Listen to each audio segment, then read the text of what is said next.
ಇತಿಹಾಸದಲ್ಲಿ ಘಟಕ ಸಾಮಾಜಿಕ ಮತ್ತು ಧಾರ್ಮಿಕ ಸುಧಾರಣಾ ಚಳುವಳಿ ಎಂಬ ಪಾಠದಲ್ಲಿ ಆಶುಭಾಷಣ ಸ್ಪರ್ಧೆಯನ್ನು ಹಮ್ಮಿಕೊಂಡಿದ್ದೇವೆ. ನನಗೆ ಬಂದಿರುವ ವಿಷಯ ಬ್ರಹ್ಮ ಸಮಾಜ. ನಾನು ರಾಮಮೋಹನ್ ರಾಯ. ನಾನು ಬ್ರಹ್ಮ ಸಮಾಜವನ್ನು ಸ್ಥಾಪಿಸಿದ್ದೇನೆ. ನನ್ನನ್ನು ಭಾರತೀಯ ನವೋದಯದ ಜನಕ ಎಂದು ಕರೆಯುತ್ತಾರೆ. ನಾನು ಬಂಗಾಳಿ ಭಾಷೆಯಲ್ಲಿ ಸಂವಾದ ಕೌಮುದಿ ಎನ್ನುವ ಪತ್ರಿಕೆಯನ್ನು ಸ್ಥಾಪಿಸಿದ್ದೇನೆ.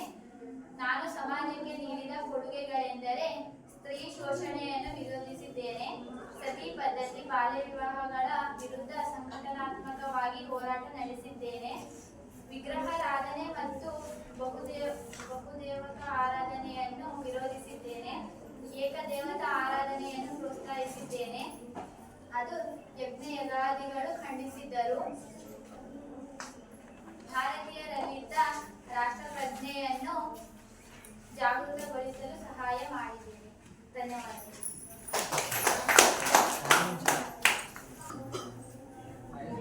ನನಗೆ ಬಂದಿರುವ ವಿಷಯ ಆರ್ಯ ಸಮಾಜ. ನನ್ನ ಹೆಸರು ದಯಾನಂದ ಸರಸ್ವತಿ. ನಾನು ಆರ್ಯ ಸಮಾಜವನ್ನು ಸ್ಥಾಪಿಸಿದ್ದೇನೆ. ನನ್ನ ಹೆಸರು ದಯಾನಂದ ಸರಸ್ವತಿ. ನಾನು ಆರ್ಯ ಸಮಾಜವನ್ನು ಸ್ಥಾಪಿಸಿದ್ದೇನೆ. ವೇದಗಳು ಜ್ಞಾನ ಮತ್ತು ಸತ್ಯದ ಪ್ರತೀಕ, ಸತ್ಯದ ಮೂಲವೆಂದು ಹೇಳಿದ್ದೇನೆ. ಈ ಹಿನ್ನೆಲೆಯಲ್ಲಿ ವೇದಗಳಿಗೆ ಹಿಂದಿರುಗಿ ಎನ್ನುವ ಘೋಷಣೆ ಮಾಡಿದ್ದೇನೆ. ವಿಗ್ರಹಾರಾಧನೆ, ಜಾತಿ ಪದ್ಧತಿಯನ್ನು ಖಂಡಿಸಿದ್ದೇನು. ಅನೇಕ ಅರ್ಥಹೀನ ಪದ್ಧತಿಗಳನ್ನು ತಿರಸ್ಕರಿಸಿದ್ದೇನು. ವಿಧವಾ ವಿವಾಹ ಪದ್ಧತಿಯನ್ನು ತಿರಸ್ಕರಿಸಿದ್ದೇನು. ಪ್ರೋತ್ಸಾಹ ನೀಡಿದೆನು. ಸತ್ಯಾರ್ಥ ಪ್ರಕಾಶ ಎಂಬ ಕೃತಿಯಲ್ಲಿ ನನ್ನ ವಿಚಾರವನ್ನು ಅಳವಡಿಸಿದ್ದೇನೆ. ಶುದ್ಧಿ ಚಳುವಳಿಯು ನನ್ನ ಸಮಾಜದ ಪ್ರಮುಖ ಚಟುವಟಿಕೆಯಾಗಿತ್ತು. ಅನೇಕ ಸ್ಥಳಗಳಲ್ಲಿ ಶಾಲಾ ಕಾಲೇಜುಗಳನ್ನು ಸ್ಥಾಪಿಸಿದ್ದೇನೆ. ಜಾತಿಯು ಯೋಗ್ಯತೆಯಿಂದ ಹೊರತು ಹುಟ್ಟಿನಿಂದಲ್ಲ ಎಂದು ಪ್ರತಿಪಾದಿಸಿದ್ದೇನೆ. ಭಾರತೀಯರಿಗೆ ಭಾರತ ಎಂಬ ಘೋಷಣೆಯನ್ನು ನೀಡಿದ್ದೇನೆ. ಧನ್ಯವಾದಗಳು.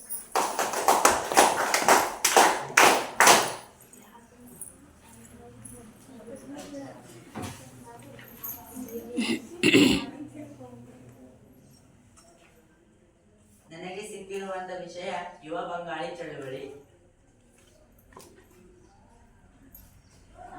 ನನ್ನ ಹೆಸರು ಹೆನ್ರಿ ವಿವೆನ್ ಡಿರೇಸಿಯೋ.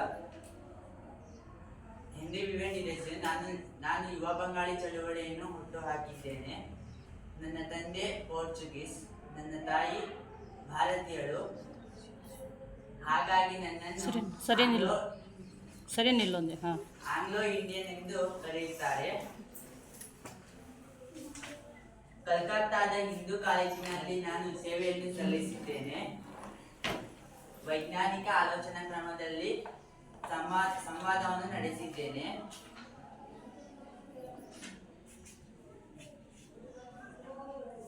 ಹೊಸ ಶಿಕ್ಷಣ ಕ್ರಮವನ್ನು ಜಾರಿಗೊಳಿಸಿದ್ದೇನೆ.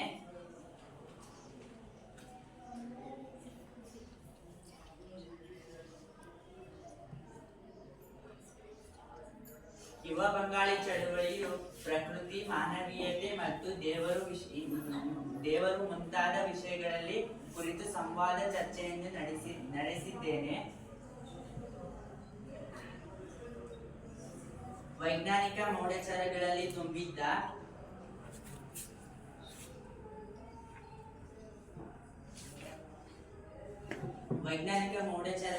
ಸಮಾಜಕ್ಕೆ ಪರಿಹಾರವಿರುವುದು.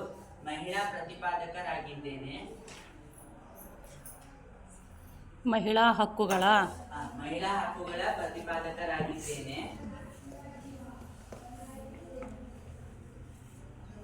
ಜಾತಿ ಪ್ರೇರಿತ ಶೋಷಣೆಯನ್ನು ನಡೆಸಿದ್ದೇನೆ.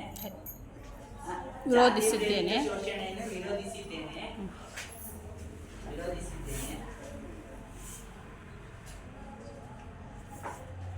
ಇದು ಹೊಸ ಚಳುವಳಿಯಾಗಿ ಬೆಳೆಯಿತು.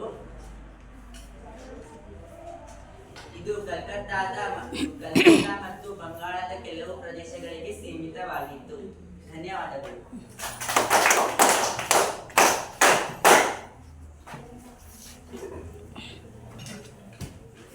ಬರ ಇಲ್ಲಿಗೆ.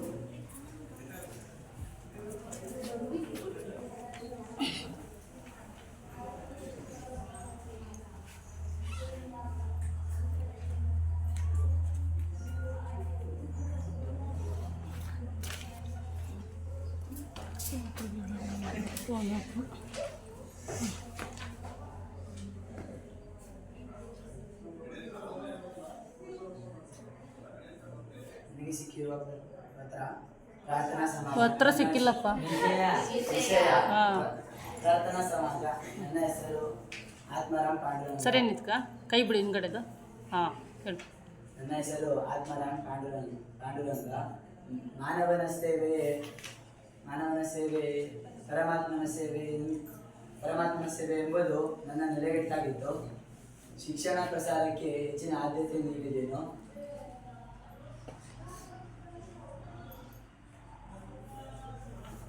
ವಿವಾಹ, ಸ್ತ್ರೀ ಶಿಕ್ಷಣ, ಅಂತರ್ಜಾತಿ ವಿವಾಹಗಳಿಗೆ ಹೆಚ್ಚಿನ ಆದ್ಯತೆ ನೀಡಿದೆನು. ಜಾತಿ ಪದ್ಧತಿ, ವಿಗ್ರಹಾರಾಧನೆ, ಸ್ಪರ್ಧಾ ಪದ್ಧತಿಯನ್ನು ವಿರೋಧಿಸಿದೆನು. ಎಂ ಜಿ ರಾನಡೆಯವರು ಪ್ರಾರ್ಥನಾ ಸಮಾಜವನ್ನು ಜನಪ್ರಿಯಗೊಳಿಸಿದರು. ಹೆಣ್ಣು ಮಕ್ಕಳ ಶಿಕ್ಷಣಕ್ಕಾಗಿ ಪ್ರೌಢ ವ್ಯವಸ್ಥೆಯನ್ನು ಜಾರಿಗೊಳಿಸಿದರು. ಧನ್ಯವಾದಗಳು.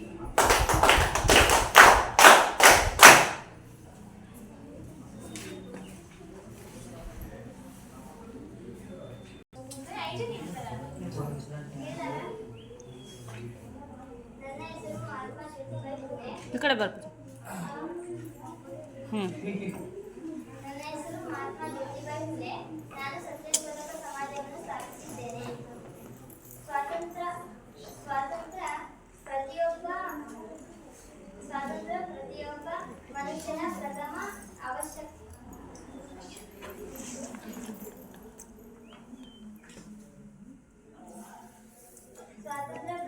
ಮನುಷ್ಯನ ಪ್ರಥಮ ಅವಶ್ಯಕತೆ ಎಂದು ತಿಳಿಸಿಕೊಟ್ಟೆನು.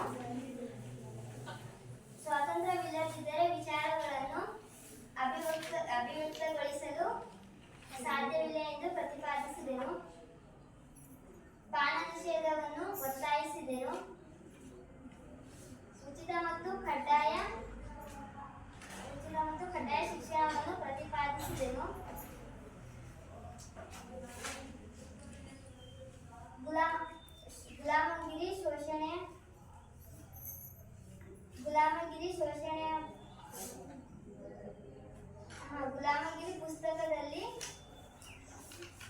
ಗುಲಾಮಗಿರಿ ಪುಸ್ತಕದಲ್ಲಿ ತಿಳಿಸಿಕೊಟ್ಟೆನು. ನನ್ನ ಪತ್ನಿಯಾದ ಸಾವಿತ್ರಿಬಾಯಿ ಫುಲೆಯವರಿಗೂ ಕೂಡ ಮಹಿಳಾ ಶಿಕ್ಷಣಕ್ಕಾಗಿ ಸತ್ಯಶೋಧಕ ಸಮಾಜದ ಮೂಲಕ ಪ್ರಯತ್ನ ನಡೆಸಿದೆನು. ಹೆಣ್ಣು ಮಕ್ಕಳಿಗೆ ವಸತಿ ನಿಲಯವನ್ನು ಸ್ಥಾಪಿಸಿದೆನು. ಧನ್ಯವಾದಗಳು.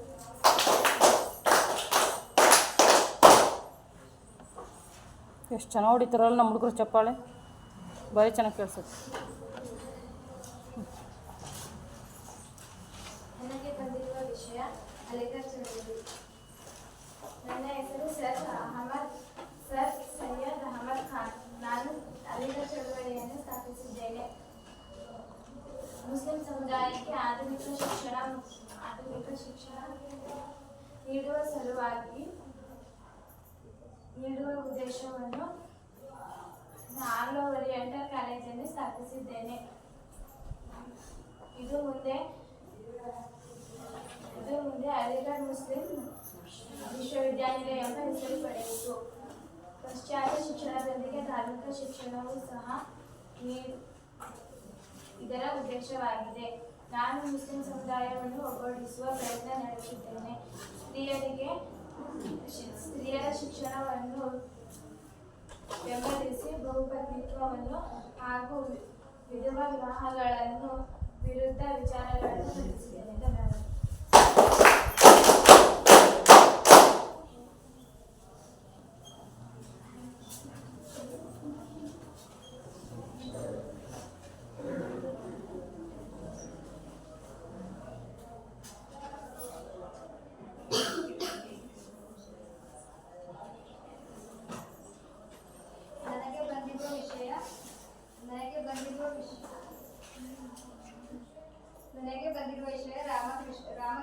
ಪರಮಹಂಸರು. ನನ್ನ ಹೆಸರು ರಾಮಕೃಷ್ಣ ಪರಮಹಂಸರು. ನಾನು ಬಂಗಾಳದ ದಕ್ಷಿಣೇಶ್ವರ ಕಾಳಿ ದೇವಾಲಯದಲ್ಲಿ ಅರ್ಚಕರಾಗಿದ್ದೆನು. ನನ್ನ ಪ್ರಕಾರ ಎಲ್ಲ ಪಂಥಗಳು ಸಮಾನ. ಯಾವ ದೇವರು ಯಾವ ಪಂಥ ಮುಖ್ಯ ಎನ್ನುವುದಕ್ಕಿಂತಲೂ ಆಧ್ಯಾತ್ಮಕ ಸಾಕ್ಷಾತ್ಕಾರವು ಮುಖ್ಯವಾದದ್ದು.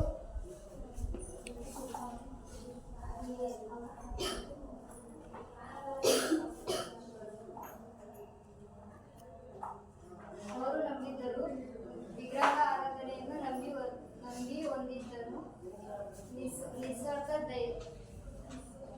ನಿಸ್ವಾರ್ಥ ದೈವ ಭಕ್ತಿಯನ್ನು ಹೊಂದಿದ್ದವು. ನನ್ನ ಆತ್ಮೀಯ ಶಿಷ್ಯ ಸ್ವಾಮಿ ವಿವೇಕಾನಂದ. ಧನ್ಯವಾದಗಳು.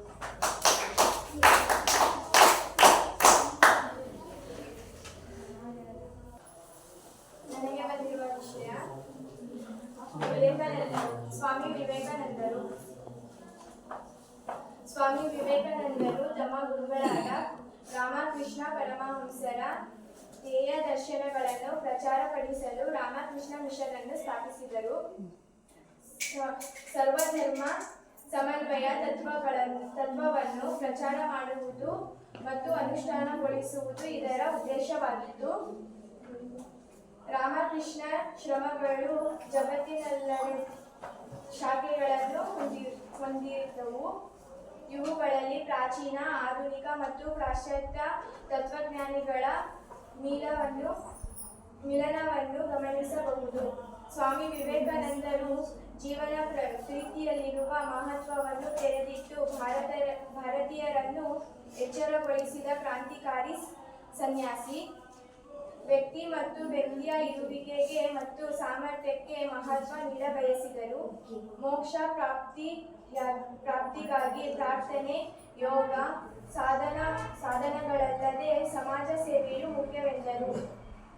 ರಾಮಕೃಷ್ಣ ಶ್ರಮವು ಶಿಕ್ಷಣ ಮತ್ತು ಸಮಾಜ ಸೇವೆಯ ಮೂಲಕ ಸಾಂಸ್ಕೃತಿಕ ಬೆಳವಣಿಗೆಯನ್ನು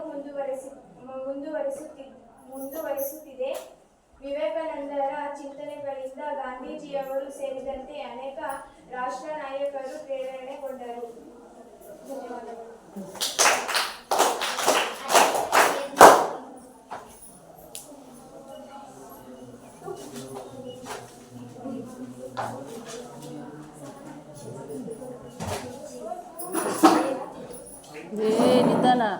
ನಿಧಾನ ಕಡ ಒಂದೇ.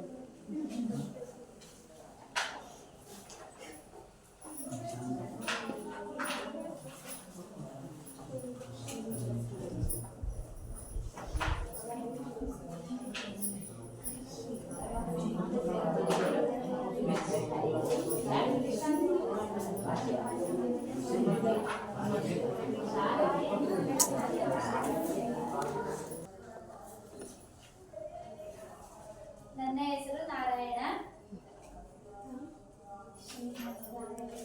ನಾರಾಯಣ ಗುರು. ಹಾಂ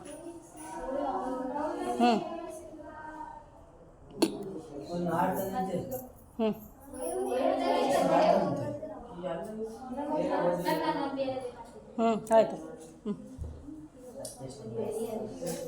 ನನ್ನ ಹೆಸರು ಥಿಯೋಸಾಫಿಕಲ್ ಸೊಸೈಟಿ ಅನಿಬೆಸೈನ್.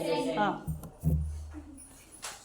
ಥಿಯೋಸಾಫಿಕಲ್ ಸೊಸೈಟಿಯ ಮೂಲ ಸ್ಥಾಪಕರೆಂದರೆ ಮ್ಯಾಡಮ್ ಬ್ಲಾವಟಸ್ಕಿ ಮತ್ತು ಕರ್ನಲ್ ಎಚ್.ಎಸ್.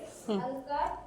ಈ ಸಮಾಜವು ಯಾವುದೇ ಭೇದ ಭಾವ ಇಲ್ಲದೆ ವಿಶ್ವ ಭ್ರಾತೃತ್ವದ ನಿರ್ಮಾಣ, ವೈಚಾರಿಕತೆಯ ತುಲನಾತ್ಮಕ ಅಧ್ಯಯನ ನಡೆಸುವುದು ಮತ್ತು ಪ್ರಕೃತಿ ನಿಯಮ ಹಾಗೂ ಮಾನವನ ಸುಪ್ತ ಶಕ್ತಿಗಳನ್ನು ಪತ್ತೆ ಹಚ್ಚುವ ಮುಖ್ಯ ಉದ್ದೇಶಗಳಿಂದ ಸ್ಥಾಪಿತವಾಗಿವೆ.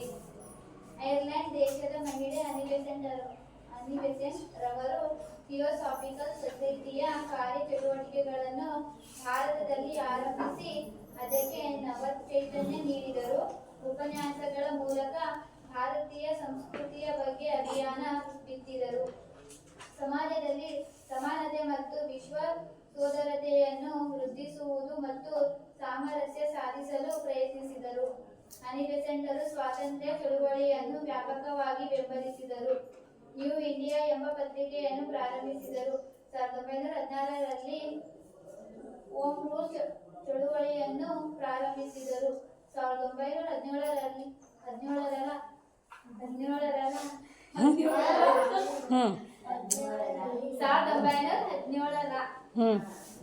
ಕಾಂಗ್ರೆಸ್ ಅಧಿವೇಶನದಲ್ಲಿ ಅಧ್ಯಕ್ಷೆಯಾಗಿದ್ದರು.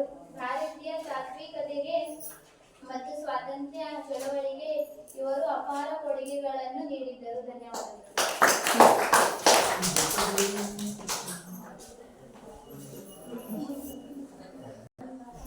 ನನಗೆ ಬಂದಿರುವ ವಿಷಯ ಶ್ರೀನಾರಾಯಣ ಗುರು. ನನ್ನ ಹೆಸರು ಶ್ರೀನಾರಾಯಣ ಗುರು. ನಾನು 1903ರಲ್ಲಿ ಧರ್ಮ ಪರಿಪಾಲನಾ ಯೋಗ ಆರಂಭಿಸಿದೆನು. ನಾನು ಕೇರಳದ ಚಂಪಾಳಂಡಿಯಲ್ಲಿ ಹುಟ್ಟಿದೆನು. ನನ್ನ ಸಂಘಟನೆಯ ಉದ್ದೇಶವೆಂದರೆ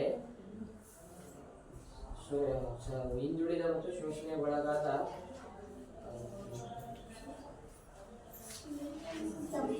ಸಮುದಾಯ ಸಬಲೀಕರಣ. ಕೇರಳ ಸಮಾಜದಲ್ಲೂ ಜಾತ್ಯಂತರದ ಸಮಸ್ಯೆ ಅತಿ ವ್ಯಾಪಕವಾಗಿತ್ತು. ಕೆರೆ ಬಾವಿಗಳಿಂದ ನೀರನ್ನು ತೆಗೆದುಕೊಳ್ಳುವಂತಿರಲಿಲ್ಲ. ರಸ್ತೆಗಳ ಮೂಲಕ ಓಡಾಡುವಂತಿರಲಿಲ್ಲ. ಚಪ್ಪಲಿಯನ್ನು ಹಾಕುವಂತಿರಲಿಲ್ಲ. ದೇವಸ್ಥಾನಕ್ಕೆ ಪ್ರವೇಶಿಸುವಂತಿರಲಿಲ್ಲ.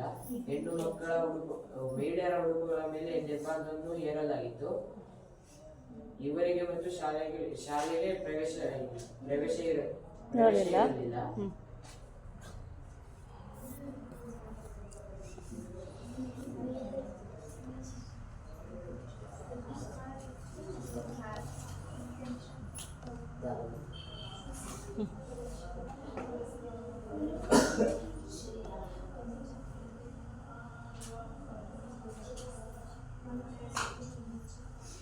ಕನಿಷ್ಠ ಪ್ರಮಾಣದ ಮಾನವ ಹಕ್ಕುಗಳು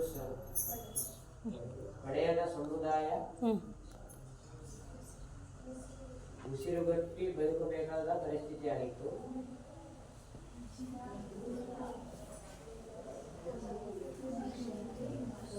ಮಾನವನ ಕುಲಕ್ಕೆ ಒಂದೇ ಜಾತಿ, ಒಂದೇ ಧರ್ಮ ಮತ್ತು ಒಬ್ಬನೇ ದೇವರು ಎಂದು ಹೇಳಿದ್ದೇನೆ. ನಾನು 1924ರಲ್ಲಿ ವೈಕಂ ಸತ್ಯಾಗ್ರಹ ಎಂಬ ಶಿವ ದೇವಾಲಯ ಪ್ರವೇಶ ಚಳವಳಿಯನ್ನು ಆರಂಭಿಸಿದೆನು. ಅದರಲ್ಲಿ ಪೆರಿಯಾರ್ ಮತ್ತು ಗಾಂಧೀಜಿಯವರು ಭಾಗವಹಿಸಿದರು. ಚೆನ್ನಾಗಿ ಕಲ್ತಾನೆ. ಎಷ್ಟು ಚೆನ್ನಾಗಿ ಕಲ್ತ್ಕೊಂಡು ಹೇಳ್ತಾನೆ ಅಲ್ವಾ? ಕಲ್ತಾನಲ್ಲ ಚೆನ್ನಾಗಿ. ಹಂಗೆ ತಾನೇ ಬಿಟ್ಟು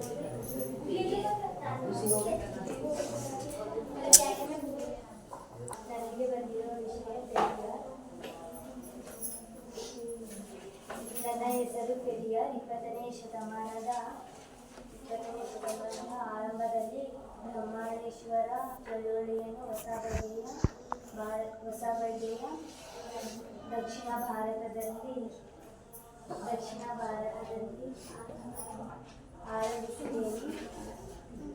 ಬಹು ಸಂಖ್ಯಾತರಾಗಿದ್ದ ಬ್ರಹ್ಮಣರು ಸರ್ಕಾರಿ ಧರ್ಮದಲ್ಲಿ ಇದ್ದ ಅವಕಾಶಗಳಲ್ಲಿ ತಮ್ಮ ಜನಸಂಖ್ಯೆಗೆ ಅನುಗುಣವಾಗಿ ತಮಗೆ ಪ್ರತಿನಿಧಿ ಸಿಗಬೇಕೆಂದು ಹೋರಾಟದಲ್ಲಿ ಆರಂಭಿಸಿದರು. ತಮಿಳುನಾಡಿನಲ್ಲಿ 1916ರಲ್ಲಿ ಪ್ರಾರಂಭವಾದ ಜಸ್ಟಿಸ್ ಪಾರ್ಟಿಯು ಈ ಚಳವಳಿಯನ್ನು ಮುನ್ನಡೆಸಿದರು. ಜಸ್ಟಿಸ್ ಪಾರ್ಟಿಯು ಈ ಮೂಲಕ ಸಾಮಾಜಿಕ ಚಳವಳಿಯಲ್ಲಿ ಪಡೆಯಿತು. ಇವರು ಹೊಸ ರೂಪವೇ ಇ.ವಿ. ರಾಮಸ್ವಾಮಿ ನಾಯಕರು 1925ರಲ್ಲಿ ಕಾಂಗ್ರೆಸ್ ಪಕ್ಷದಿಂದ ಹೊರಬಂದ ರಾಮಸ್ವಾಮಿನವರು 1926ರಲ್ಲಿ ಸೆಲ್ಫ್ ರೆಸ್ಟ್ರಿಕ್ಟಿಂಗ್ ಆರಂಭಿಸಿದರು. ಜಾತಿ ಮತ್ತು ಲಿಂಗ ತಾರತಮ್ಯವನ್ನು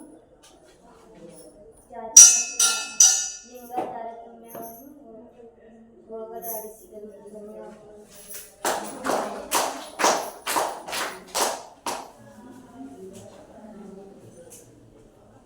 ಆಯ್ತಾ?